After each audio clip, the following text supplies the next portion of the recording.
Eerily haunting true stories about remote abandoned locations rich in history. Come with us in our travels from state to state, if you dare. Be the last time anybody sees us alive.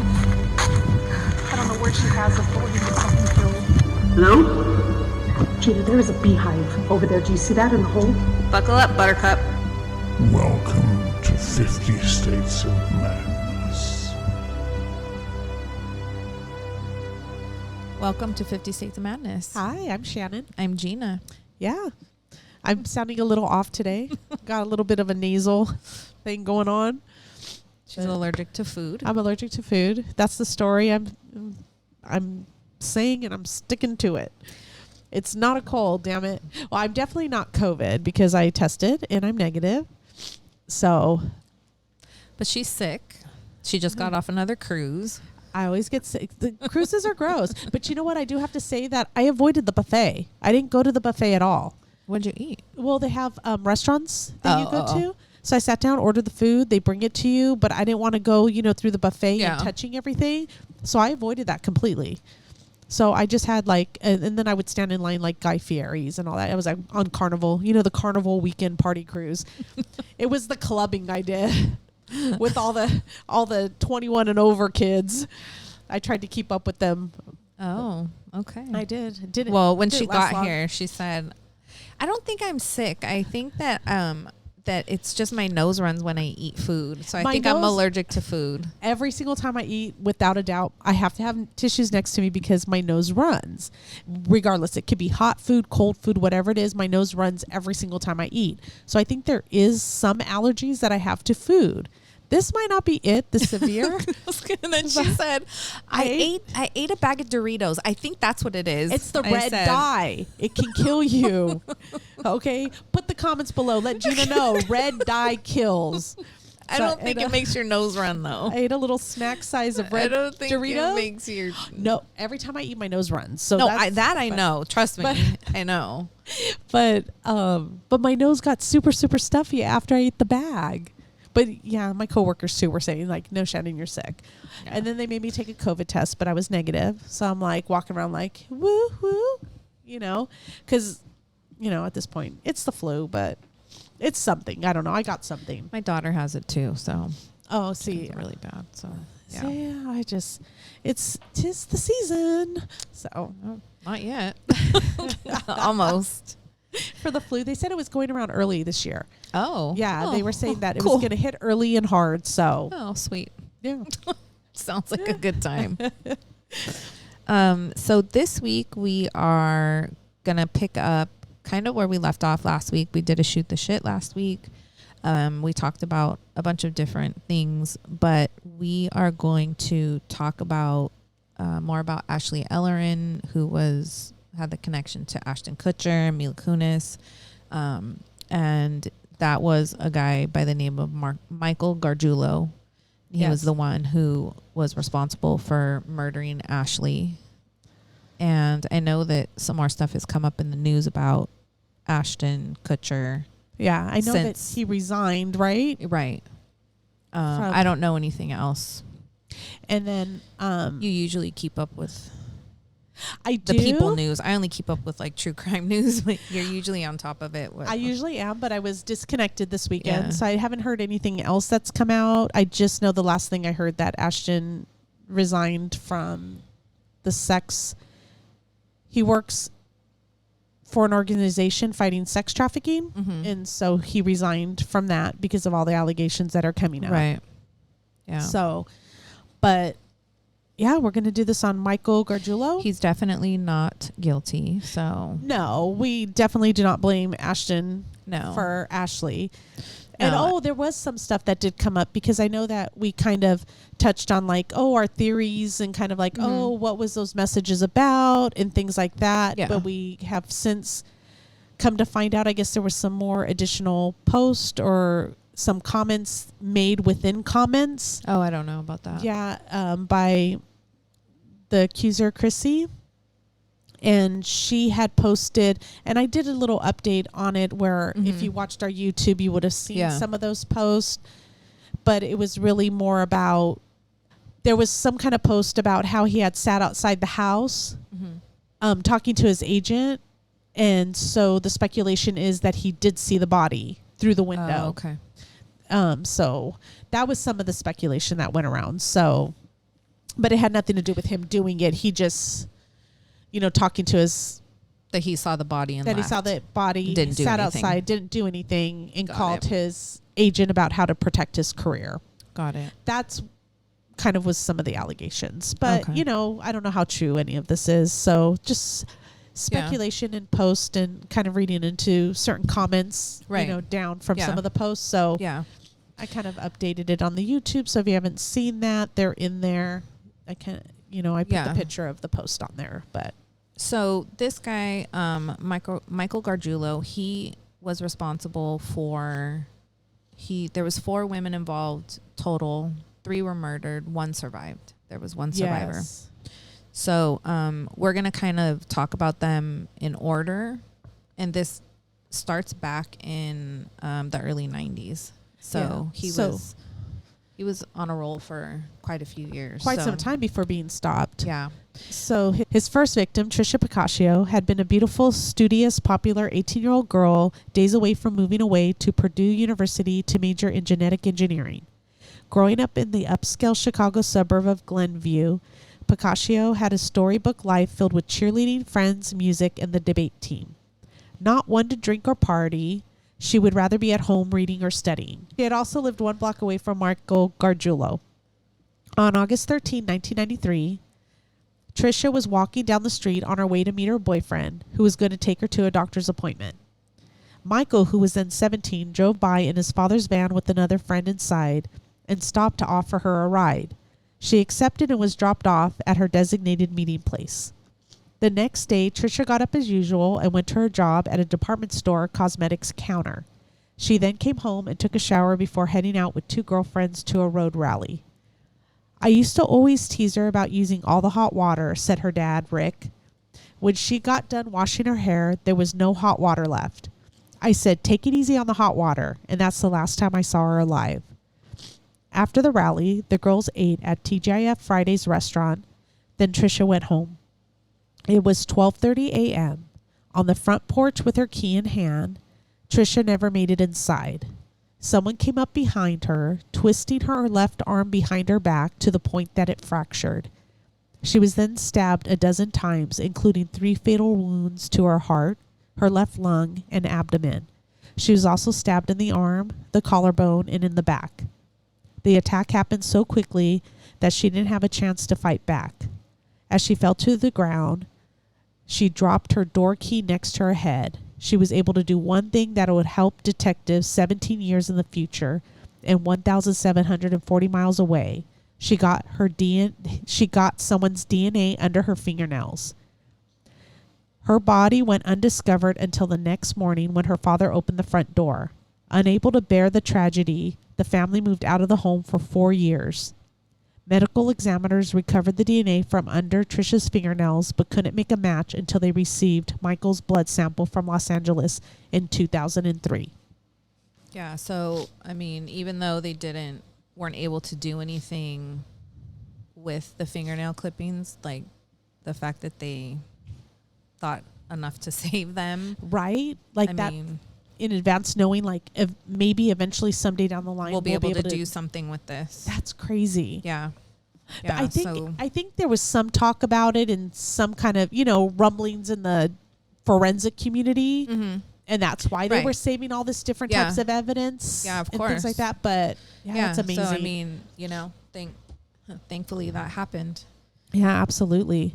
So his next known victim, they think that, there's obviously possibly many more out there. Yeah, for him to sit still from 1993 to 2001, that's unheard of for most people who... Yeah, definitely. So, and he's dubbed the Hollywood Ripper. He was called something else too, and I can't remember the name, but there was another name. So, I'm going to talk about Ashley Ellerin, and I know that Shannon talked briefly about her last week.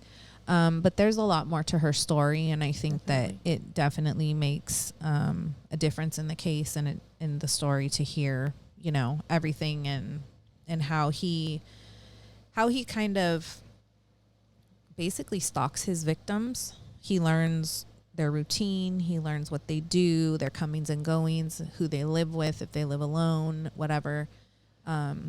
He learns a lot of that, and that's how he is able to get away with this stuff, is he pays very good attention to what they're doing. And unfortunately, it sounds like he's kind of Ted Bundy-like, when he sounds kind of charming a little bit, where people just seem to trust him. Yeah. Or don't trust him, but don't do anything about it. A lot of them do have a skill, like one-time murders but the serial killers, a lot of them tend to have some sort of personality that lures their victims. Yeah. And gets them to be trusted. Right. So Ashley Ellerin was like many beautiful women in Hollywood, vivacious, fun-loving fixtures of the party circuit with no shortage of friends. With a bungalow within walking distance of the Hollywood Walk of Fame, Ellerin lived in an enclave frequented by actors, directors, and producers. The 22-year-old left her upper-middle-class family in Northern California and arrived in Hollywood in 1999. The striking blonde turned heads and soon started modeling. She also enrolled in FIDM, the Fashion Institute of Design and Merchandising, because she was creative and thought she could be a designer. But with the Hollywood lifestyle came a darker side. Friends said Ellerin used cocaine and crystal meth while partying the nights away. She would also take trips to Las Vegas, where she worked as a stripper. She hung out with a lot of Hollywood celebrity-type people, her roommate Jennifer said. She was described as kind, friendly, and a free spirit, which I think a lot of these girls were, described the same way. She had recently started talking to up-and-coming star Ashton Kutcher. The pair had been seen out and about in Hollywood together before he asked her to attend a post-Grammy Awards party on February 21st, 2001. The plan was for Kutcher to watch the ceremony at a friend's house and meet Ellerin afterwards at 10:30 p.m. The couple spoke on the phone, and at 7:30 p.m. and again at 8:24 p.m., everything seemed set. But Ellerin never showed up. Getting no answer on her cell phone, Kutcher drove to her home thinking that she might be waiting for him to pick her up. He knocked on her front door at 10:45, but still got no answer. He tried the doorknob, but it was locked. Kutcher peered through a window and couldn't really see anything wrong. The only thing that stood out to him was a dark red spill that looked like wine on a landing leading to her bedroom. Thinking that she was upset and had brushed him off for some reason, Kutcher concluded that she was probably out with someone else, so he left. Ellerin's roommate didn't sleep at home the night of the Grammys because she had left her keys at a friend's house. Half an hour before Kutcher showed up, she had knocked on the door, hoping to get in. Ellerin's car was in the driveway and the lights were on. When there was no answer, Jennifer left and came back at 8:30 the next morning after she retrieved her keys. Upon entering the house, Jennifer didn't notice anything unusual at first. Then she saw Ellerin on a carpeted landing leading to the bedrooms. She kind of played a lot of jokes, Jennifer later testified in court. I kind of walked toward her. As I got closer, I knew. She was relatively blue in the face and some blood around here. There was blood around her mouth. Wearing a turquoise terry cloth robe, Ellerin lay face up on the landing, sprawled in a large pool of blood. Someone had tried to cut off Ellerin's head, creating a wound so deep that it had only been stopped by her spinal cord. Her attacker evidently tried to finish the job from behind. A V-shaped wound was gouged across the back of her neck as well. High-velocity blood spatter flung from the murder weapon marked the walls, ceiling, and even a nearby bathroom. In the attack, someone had stabbed the model 47 times as she had tried to fend off the assailant with her hands and arms, even grabbing the blade of the knife at one point. Ellerin was stabbed in the chest, abdomen, and in the back, with some of the wounds so deep that they pierced her lung. 12 of her wounds, some up to 6 inches deep, would have been fatal by themselves, according to a medical examiner. The back of her head had been stabbed as well. One of the stabbings actually penetrated the skull and took a chunk of her skull like a puzzle piece. Los Angeles detective Tom Small would later testify. Ellerin's legs were slightly apart and one of them bent, an odd way to fall, leading Small to speculate that her body had been moved. Some of her chest wounds appeared to have a downward thrust, suggesting that she had been on the ground and when she was stabbed. A bloody Adidas tennis shoe print was on the hardwood living room floor, led away from the gruesome crime scene. In less than 2 years, Ellerin's Hollywood dream had violently ended. This was violent overkill, said Small, who responded to the scene as the lead detective. The killer was a modern-day Jack the Ripper. Vicious and very personal, he wanted to inflict as many wounds as he could. I knew in my mind that the person who did this was a serial killer and that he had done this before and had gotten away with it. Small quickly determined that the crime hadn't been a sexual assault nor motivated by robbery. Ellerin had been wearing jewelry, and a $300 bundle of cash was found in her home. Under her robe, the model had been wearing a bra, boxer-style underwear, and a camisole. The windows were locked with security bars, and the locked front door was behind a metal screen door. None of these areas had pry marks. Either the killer had a key, or Ellerin had invited her killer into her house. Small immediately began interviewing anyone he could find who knew her. The beautiful young woman had loved parties and was friendly and popular. Many people had been drawn to her. She experimented and ran in circles that the average person wouldn't run into, Small said. She did some things as an adult you wouldn't be proud of, but she was a sweet gal that everybody loved, which I'm sure could be said of all of us. Yeah, we all had had a little growing up to do. Of we course. do stupid stuff, and we do stuff that, but that's part of growing up and learning and having fun. I mean, she was just, nothing out of the ordinary. Especially when you're new to Hollywood and you're like in this scene, and she's probably excited. Yeah. She's 22 years old, and when she this moves handsome here. actor. Yeah. And I mean, he wasn't like, as we know him, Ashton Kutcher back then, but he was still up and coming. Yeah, he was still involved in the Hollywood scene, and he was on that 70s show because he was friends with Danny Masterson, know. So, but I mean, it just wasn't as big of a hit. I think it just had just started. It's not like we know it today, right? So his partner, Detective Tom Chevelek, spoke to Kutcher, who had not called 911 because it had not been apparent that a crime had been committed. He said there were no window coverings, so he can clearly see into the residence. Chevelek would later testify. He said the place was in a bit of disarray because she had been painting the walls, so that didn't raise any alerts to him.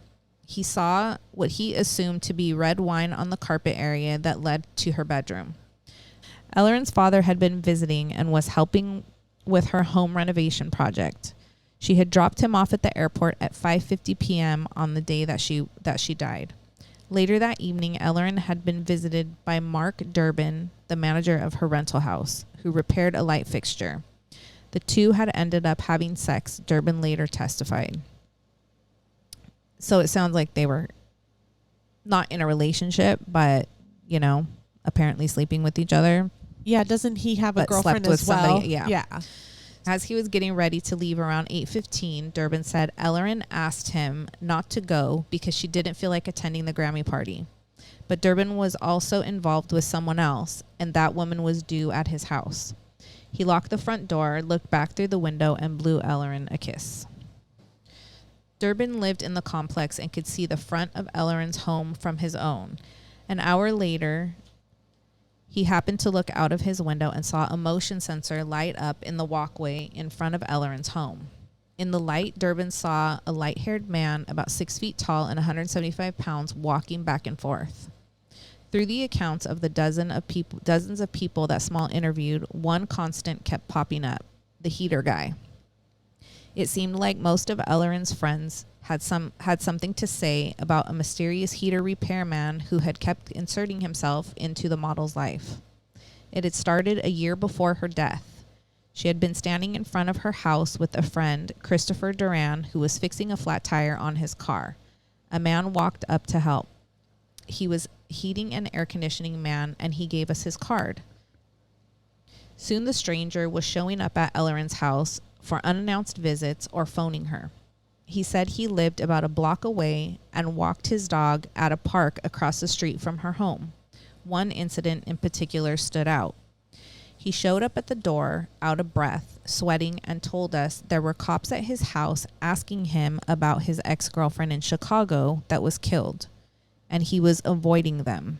Duran said after Ellerin's death, he saw the man in front of her house just staring at it. Now, remember, that's where Pacaccio lives, is in Chicago. In Chicago, yeah. That's his ex-girlfriend. So apparently what had happened was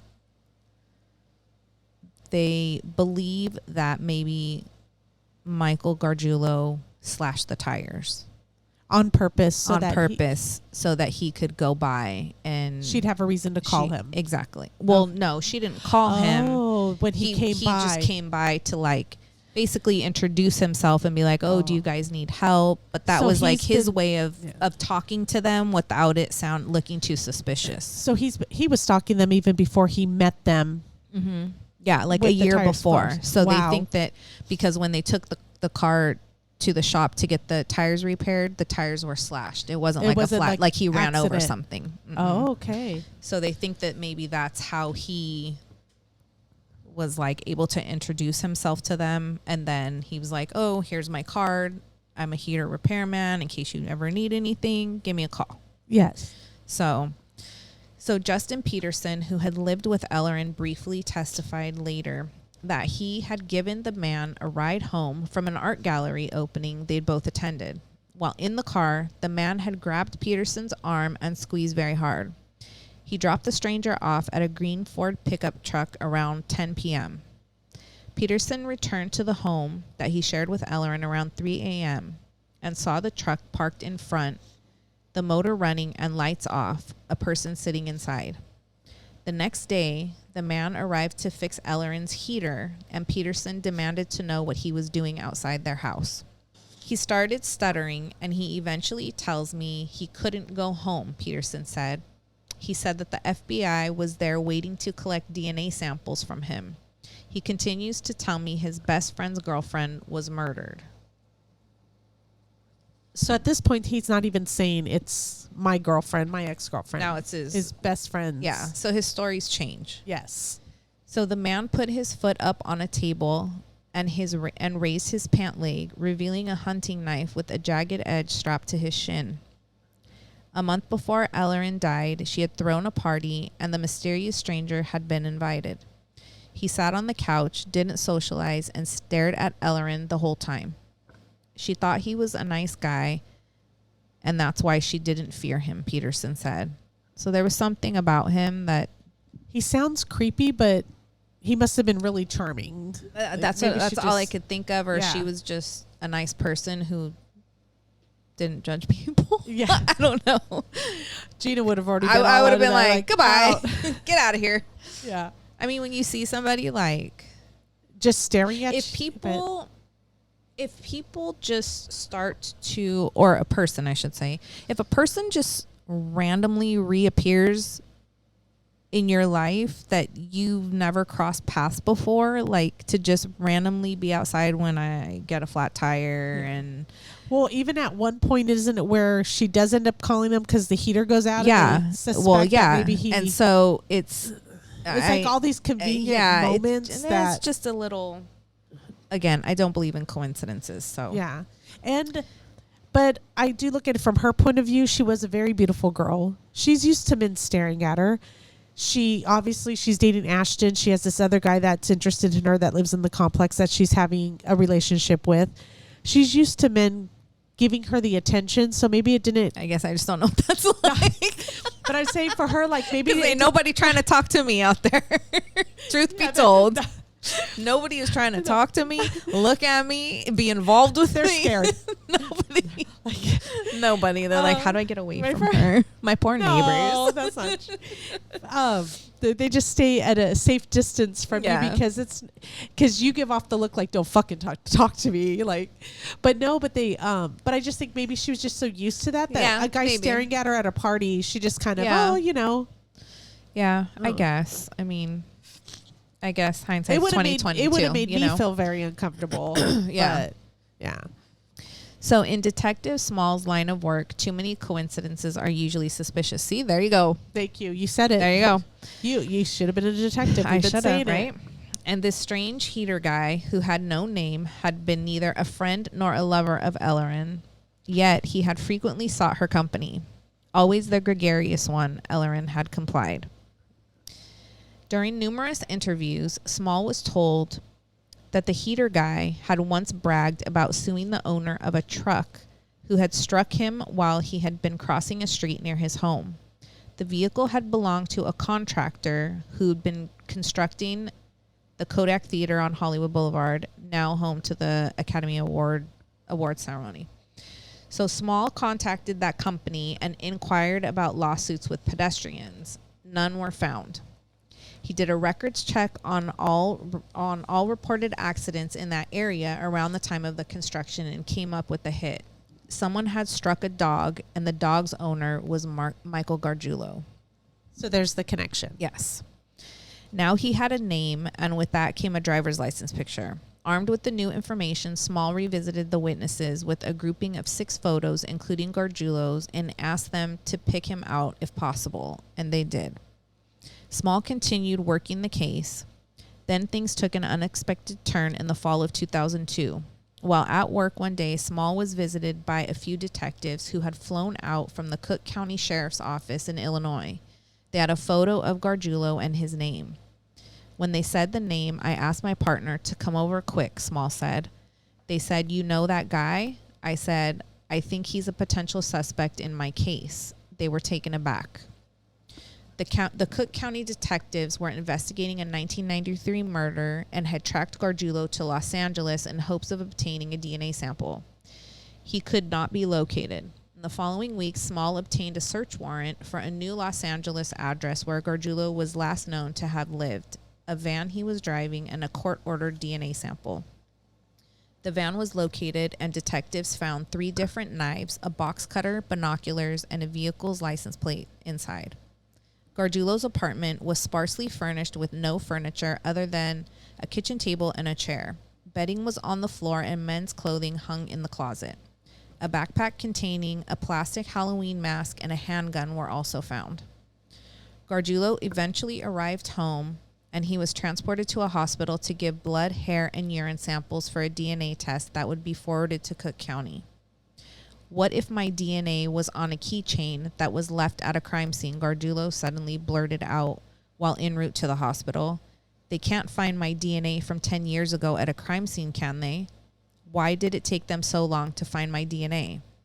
LAPD detective Michael Pelletier, who was in charge of taking Gargiulo to the hospital, later testified to saying, "What are you talking about?" Gargiulo replied, "Never mind." So he knows. He knows. And, I think he's nervous about, now what? Like, I wasn't so slick after all this. Yeah.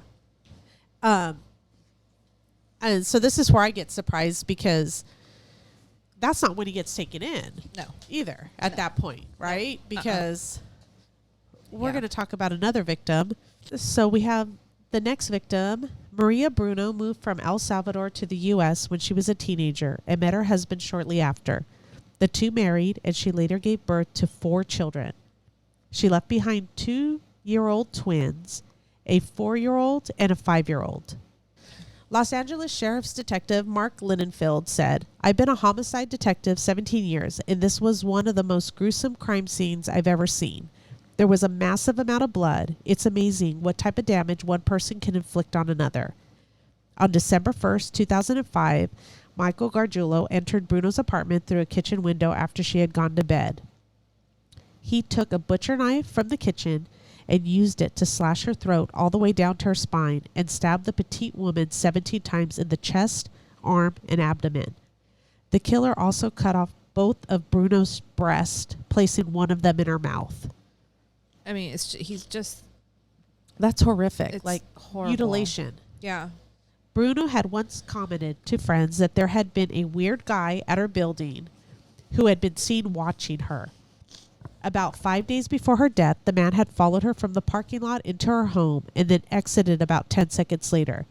When asked about it, she told neighbors, "Oh, he's okay." Her body was discovered by her ex-husband, Irving Bruno, who came to her house to take her to work. He was not considered a suspect because the pair had had an amicable divorce and remained friends. The killer had stalked Maria, knew her routine, and knew she lived alone. It's someone who planned it, was methodical, systematic, organized, and knew what they were doing, Lindenfeld said. The detective found a blue hospital-style paper booty in front of Bruno's apartment. It contained blood and skin cells, but not enough DNA to test. The witnesses who saw the man stalking Bruno worked with police to produce a composite drawing, which Lindenfeld distributed around Los Angeles. 6 months after the attack, Gargiulo was in a Pasadena restaurant with his girlfriend. She saw the bulletin in the women's restroom. Back at her table, his girlfriend remarked about the composite in passing. Gargiulo responded that he knew the woman and she was very beautiful. And I just want to say, this is in 2005. Ashley Ellerin's 2001. They've collected DNA. I just want to know the progress of what's going on here, you know? Well, I mean, I think we've talked about it a lot in the past. We do, but it's just always still surprising. I mean, it sucks that so many things are put on hold or not done. And I get it. Like, this is one case. You know how many cases they probably have, and yeah. But still, if I were these people's families, like, and if he did wait, let's just say, just by the off chance there's nobody between Tricia and Ashley. Mm-hmm. So it goes 93, 2001. Now we're 4 years later, 2005. Now we're going to go to 2008. To 2008. So they're becoming more frequent.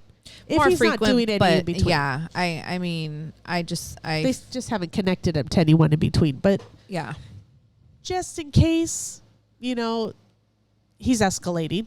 Oh, definitely. So definitely, for sure. So the last person that we're going to talk about is Michelle Murphy. So in 2008, Santa Monica was home to Michelle Murphy, who worked in movie post-production and lived in an upstairs apartment a dozen blocks from the beach. Often going for a jog or exercising in her carport under her apartment, Murphy would sometimes see a van parked in the alley with the name Gus the Plumber painted on the side. What?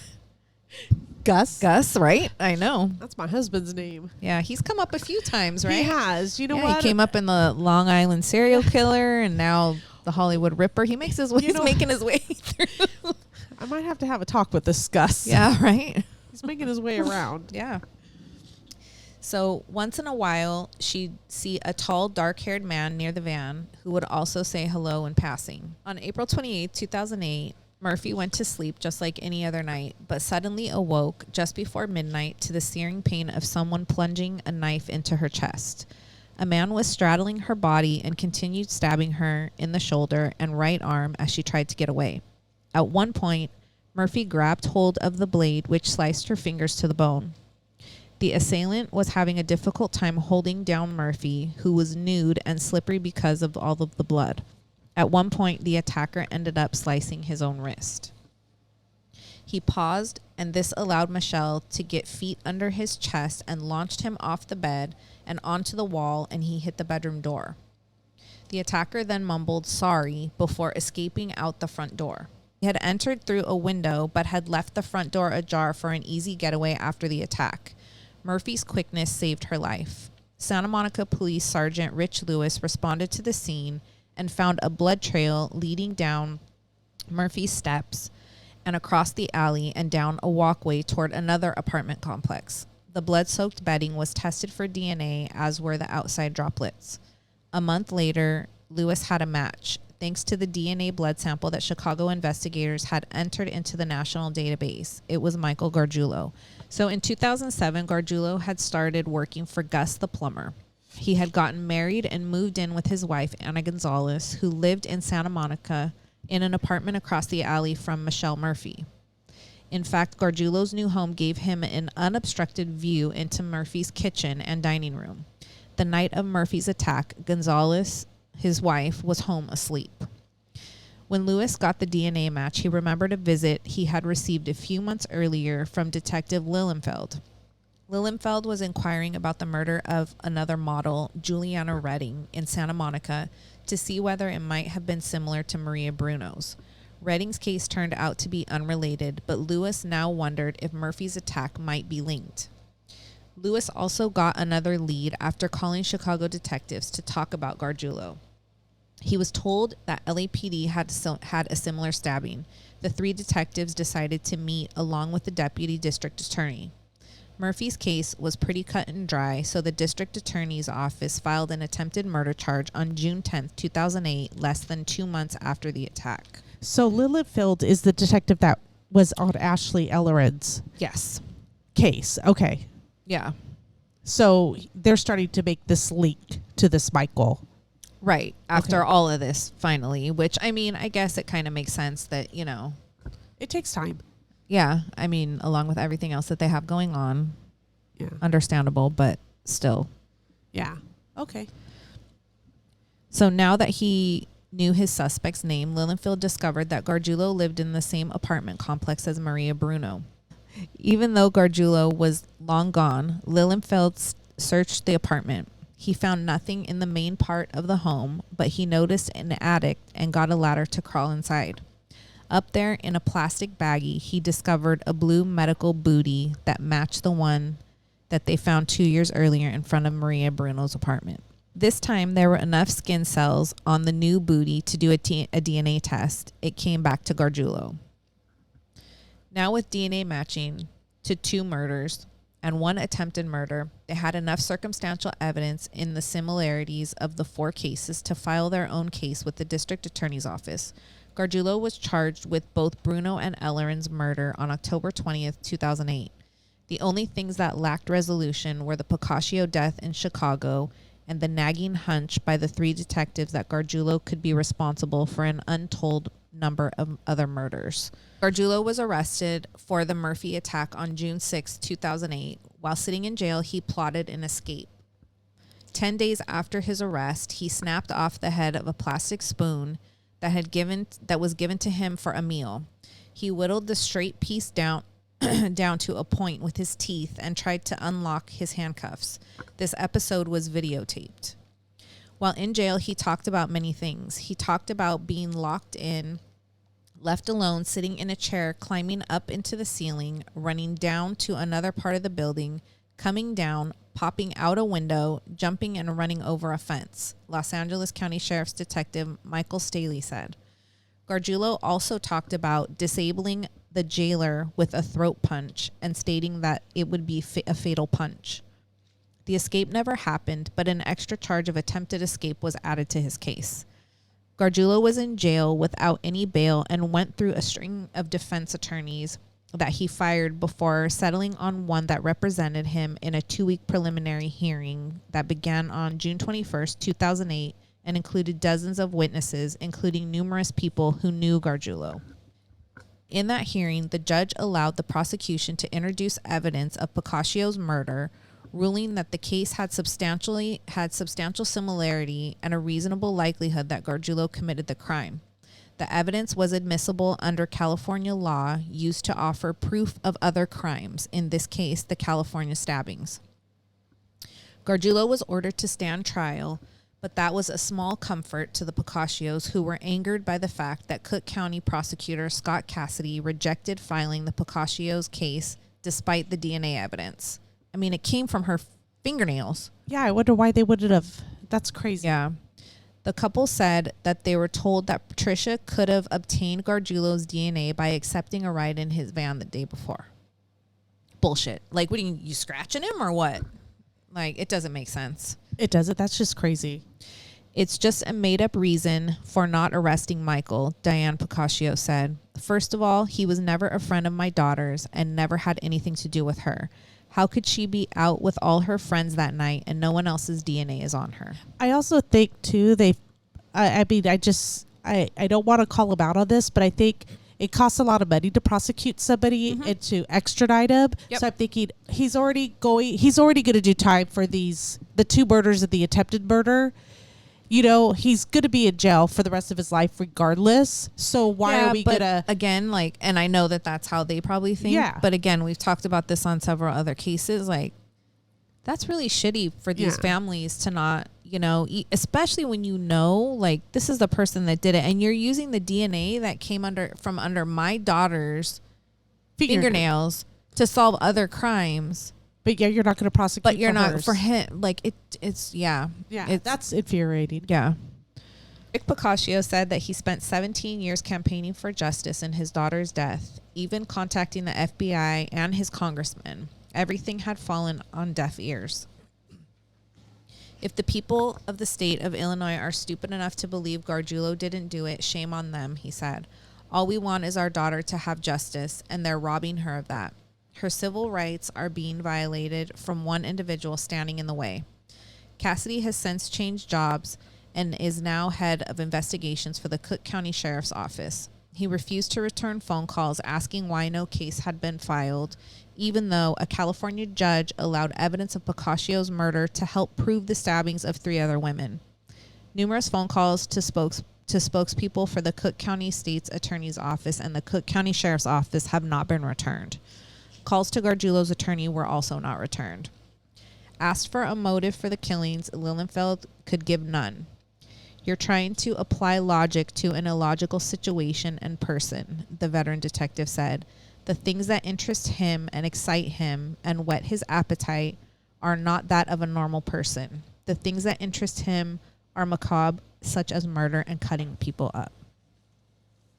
Small said he wants to exert some sort of control over his sick, twisted mind, something that trips his trigger, and he goes to work.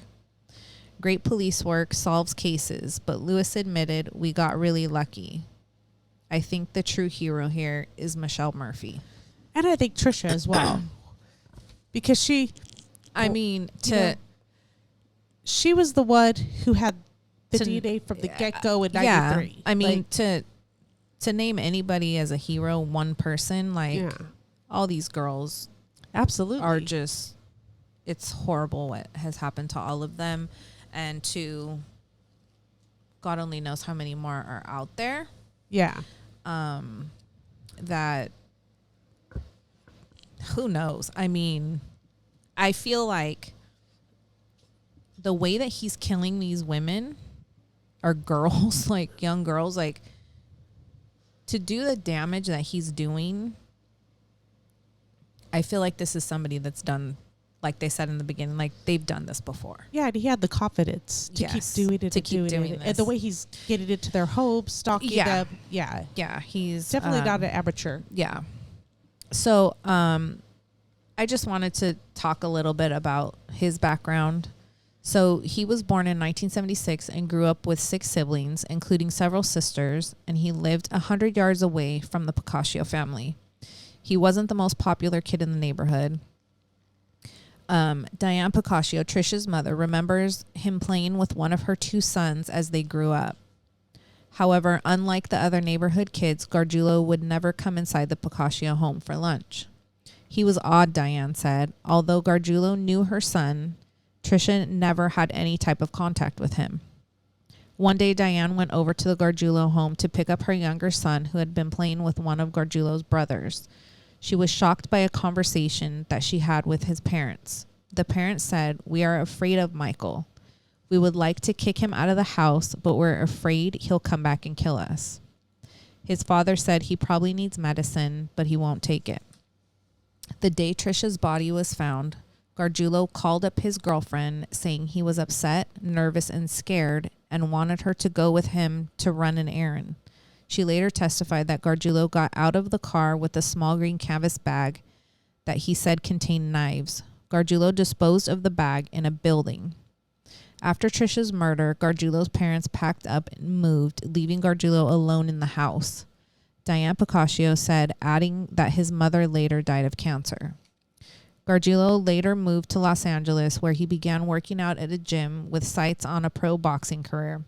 He also trained in martial arts and worked as a bouncer at a Sunset Strip nightclub. Standing 6 feet 2 inches with a dragon tattoo on his back, the muscular Gargiulo was physically formidable. Good-looking Gargiulo went through a string of girlfriends, including Velma Carrillo, whom he met in an online chat room. He told her he was a boxer training for the Olympics and had left Chicago because his best friend's sister had been murdered. He claimed the police were trying to pin the crime on him. Gargiulo went on to say that his DNA would be at the crime scene because the victim was almost family to him. Los Angeles County Sheriff's Detective John Purcell later testified regarding a Gargiulo conversation with Carrillo.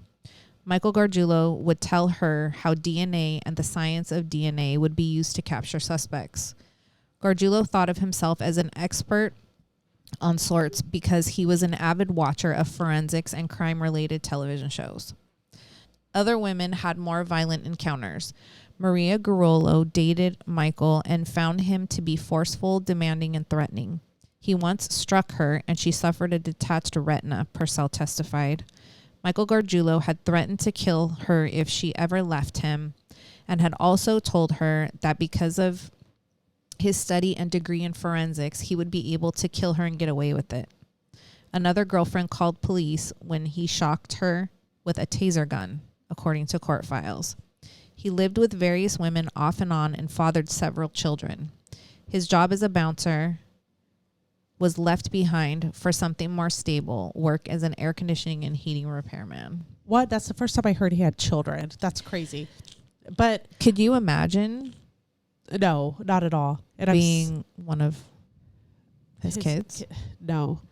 And I'm sorry, my nose is really extra stuffy right now, but I do want to talk about, I just wanted to mention that I did read also that at one point, and correct me if I'm wrong, but from when I was doing the research last week on Ashley Ellerin, and we did the Shoot the Shit episode, I had read that Michael had actually, I don't even want to know how long after, a week or two, I want to say after the murders, because he was having such a hard time with it. Like you said, he was really nervous, really jittery, and that he actually, the parents of Tricia said that he knocked on their door and they answered the door and he was standing there.